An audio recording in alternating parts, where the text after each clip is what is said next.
number 51, the people of the state of New York versus Rodriguez.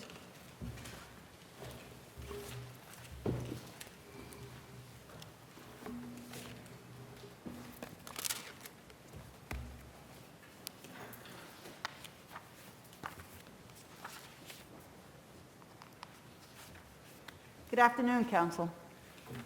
Good afternoon, Your Honors. William Brannigan for District Attorney Katz. May it please the court. First, Your Honors, could I reserve 2 minutes for rebuttal? 2 minutes. Thank you. Your Honor, once the victim identified the text messages and explained that they reflected accurately the exchanges between her and the defendant, the trial court had discretion to admit those screenshots into evidence. That decision was supported by other evidence at trial, including phone records showing that there were 246 exchanges between her and the defendant.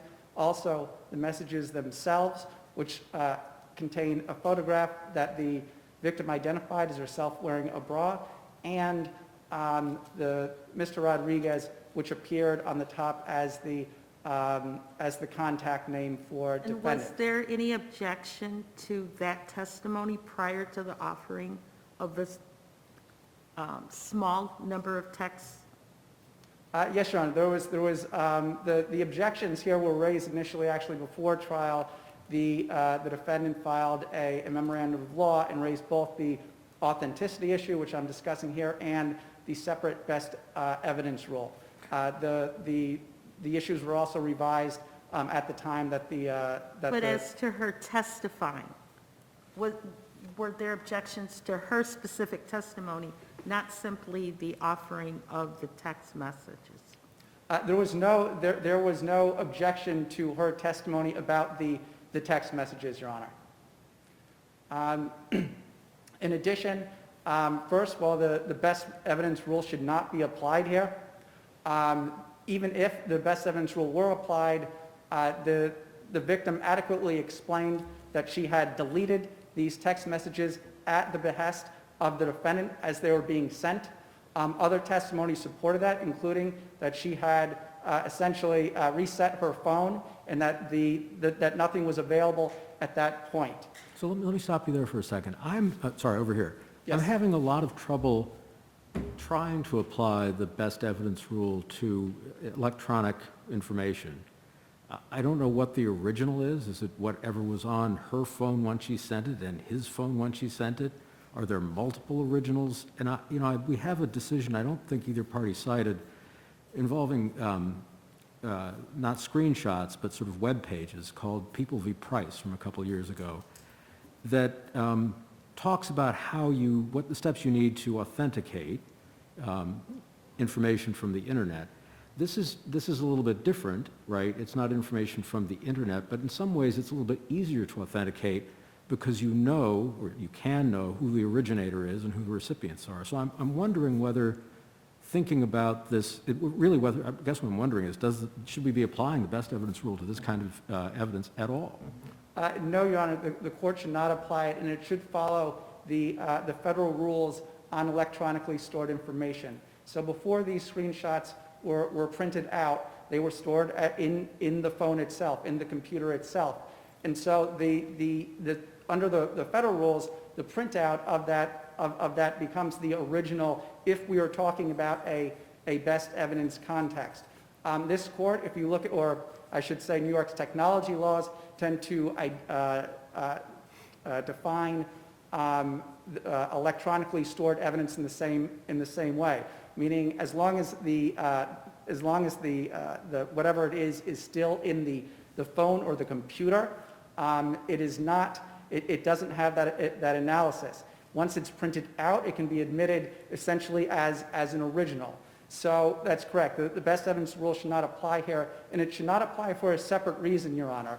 Before you go to the other reason, can I just ask you, I understand that the victim testified that she had deleted messages in the past, and then I think she said she completely wiped the phone after Mr. Miro took it from her. But is that something that the detective knew at the time, that he accepted the screenshots as the proof that he was going to use in this case? In other words, could he not have just taken a look at the phones to see if there was something more to be seen? Well, first, Your Honor, I don't think he had either phone. When the victim testified that she didn't bring her phone in, these messages were taken off, I think it was her mother's phone, is the testimony, meaning... Well, the screenshots the were taken screenshots, off her correct. mother's phone. Right, the screenshots reflecting the messages were taken from the mother's phone. But from a Although the- best evidence perspective, you would think there'd be a question at that point, something along the lines of, well, can I see the phone? The phone that was used to send the text. Right, Your Honor.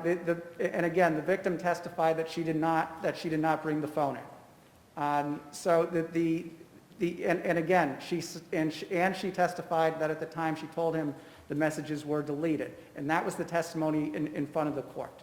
As far as the prong of the best evidence rule involving the destruction of the originals, if they were the originals. Again, though, they should not be considered, the rule should not be applied here, also because the victim testified to weeks and weeks of text messages between her and the defendant. The victim also testified that he had sent her a videotape of him masturbating, which was one of the counts that was charged against him. None of this evidence was testified to. The text messages themselves, the screenshots admitted, only concerned a small fraction of the exchanges, which again she testified to, and there was no objection to that evidence. If the best evidence rule were to apply, both the screenshots and all of her testimony would then have to be considered, so-called secondary evidence, which was admitted. Again, her testimony was admitted without objection.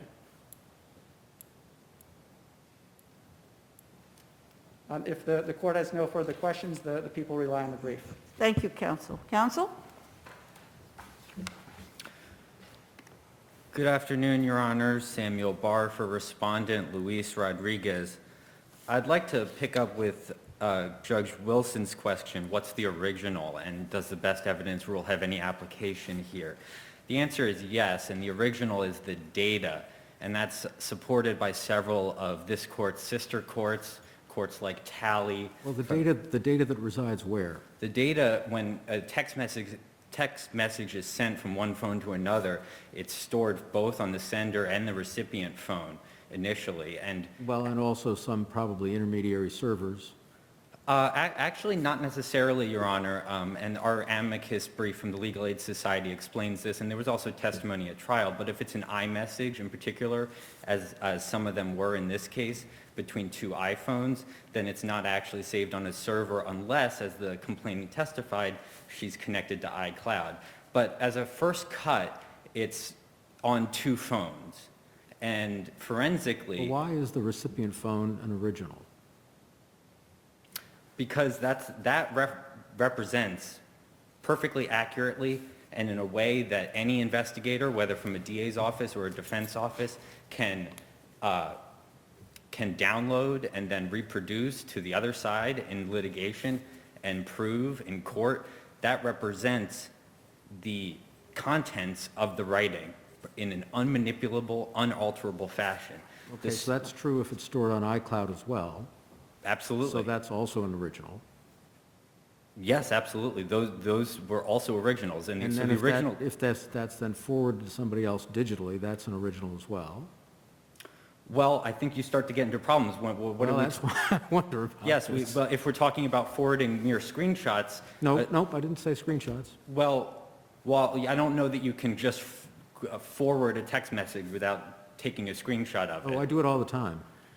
Well, maybe Your Honor is more technologically advanced than I am. I'm not sure.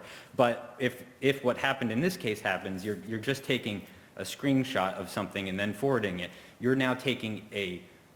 Well, is the screenshot an accurate representation? That's one of the many questions in this case, but what it clearly is not... Can you testify that it is? You can testify to it, but it's what it clearly is not is the original document itself. And what Mr. Brannigan was just saying... But you neither is just the said version the... stored on iCloud, right? I mean, the reason you're calling the version stored on iCloud an original is because it's an exact copy. but a screenshot could be an exact copy, It absolutely could be. and then that would make it an original as well.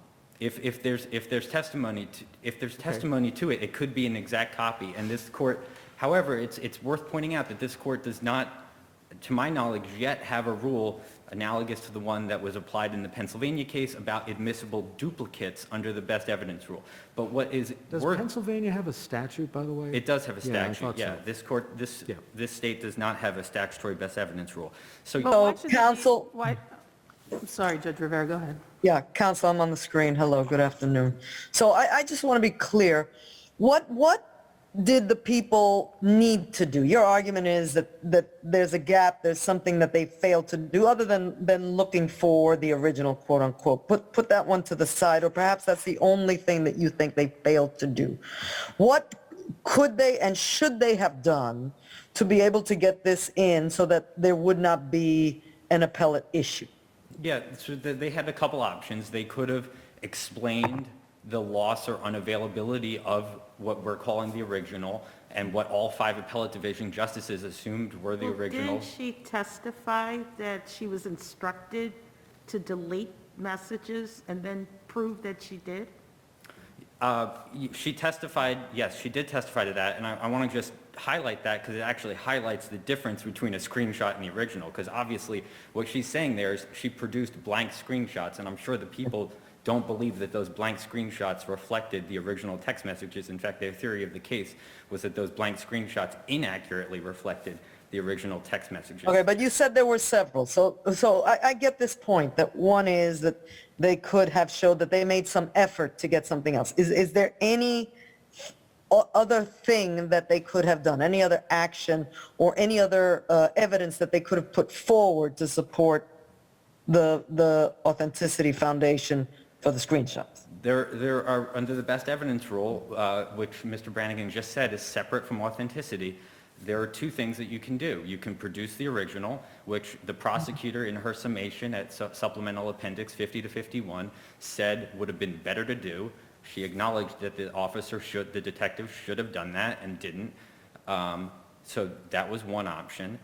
Or the prosecutor could have explained their failure to do that. What if they called the boyfriend, took the screenshot? Well, they did call the boyfriend. They didn't admit, it's true they didn't admit the screenshots through the boyfriend, but he did testify. Did he testify they were accurate screenshots? I think one of the 6 screenshots is one that he saw while he had her phone. right. So it seems to me he possibly could authenticate that. Isn't that just like a photograph? He took a photograph, he could authenticate the photograph. Well, it's a little different from a photograph because, and I think it's worth emphasizing, I mean, I was trying to understand the first case that your honors were hearing, but when you're dealing with something that's really the actus reus of a crime, an alleged crime, like a text message that's improper to a 15-year-old, to prove that, you have to produce the accurate and original document. And this distinction between what's mere evidence of an act and what's sort of the operative or dispositive writing, that's made in tally. Counsel, Go. what about a photograph that shows injuries? Right? Why a different standard of authentication for a screenshot versus a photo? Both could be altered, everyone could be cross-examined, as long as the people are there who are authenticating that it is what it purports to be. Why are we introducing different standards? It's not a different standard, Your Honor. It's the same, we're asking for the same best evidence rule that the courts of the state have applied for years since Shozer to all sorts of documents. But to Judge Singus's point, and sort of in line with my earlier questions, what if I'm using a digital camera? Is it then the image that's on the card the original and not the photograph I print? And do I have to bring the card in? No, Your Honor. When someone takes a picture of something, if I take a picture of this courtroom and then I come in and say, and testify, and I want to admit that photo, and I testify, yeah, that fairly and accurately reflects the courtroom on that day, that's obviously fine. That's not what happened here. But what if you took a picture of the screen with a camera? What rule would you apply? Your screenshot rule or your photo rule? I'm sorry, what's the I hypo? have a camera, I have the person's phone, I take a picture of the screen with my camera. Does that come in under a photo rule, or do I have to have the text rule? Well, that is more like my case, and it highlights the difference, because what you're doing there is you're taking secondary evidence of a writing, and if what the writing is being introduced for is for its contents, as in this case, not every case is like this one. Not every case involves a writing being produced in court as the actus reus of a crime. Counsel, Most cases are not like that. Yeah, but in this case, counsel, in this case, the individual who is in this back and forth with the text, right? She's the one who's, perhaps I've misunderstood the record. Isn't she the one who says that is accurate? These screenshots of what was written back and forth, or the photo, is accurate. Isn't that what happened here? Or again, did I misunderstand the record? No, she does testify to that, but again, it's Marrow, a third party, is taking photographs of her phone, and Okay, but let's try it a different way, and I think it's closer to what Judge Garcia was asking you about. If I've misunderstood him and he thinks it's necessary, he'll correct me. But let's say you have a photo, just a photo. You have it tactile. You can see the photo. It's on a table. I take another camera, and I take a picture of that. And then the picture of that photo is the one that the prosecutor would be trying to admit. And the person who took it says, yes, that is both the photo that I took, and maybe they also say, and I absolutely remember the photo that I took a picture of, and the picture that I took is an accurate representation of the photo to begin with. All you have here is two different bits of testimony. One that says those are the screenshots, I took them, and the other one who says, yes, now that you've shown them to me, that's an accurate representation of the content that the screenshots represent. yes. I think that the problem with the photo hypothetical that you're posing is it's going to be a rare situation where the contents of the quote-unquote original photo are really at issue in the case, in dispute, and sought to be proven. That's not... But that goes to authentication, doesn't it? You're saying the best evidence is data, and whether it's a text message on a cell phone or a digital photograph in a camera, it's all data, and I think we've heard a lot of examples today about how data can be almost infinitely reproduced, so maybe everything's the best evidence, and the real question is authenticity. No, Your Honor, and I think, again, I think if you look at your sister courts in Talley and in Legacy from Maine, you'll see that your sister courts understand that the best evidence of a text message or other electronic evidence is the original electronic data.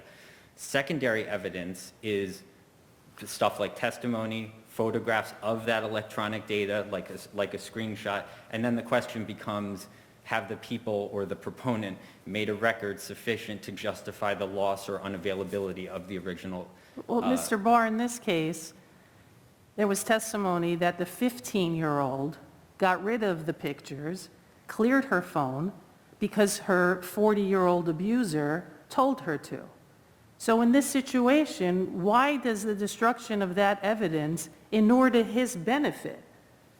Well, what she actually said was she reset her phone after the assault by Marrow. Well, that was really the moment when the people claim that everything sort of became unavailable. But No, at some point, the defendant asked her to send back blank screens so he could make sure, correct? Am I wrong about that? No, yes, there was also testimony to that, yes. But the people are claiming, look, there was nothing more we could do, she reset her phone. But crucially, there was also the iCloud, and as the appellate division emphasized, there was also Mr. Rodriguez's phone, which if the people had really wanted to prove their case. But also, crucially, she testified, as Judge Singh has said, I deleted it because he told me to, and he insisted on proof.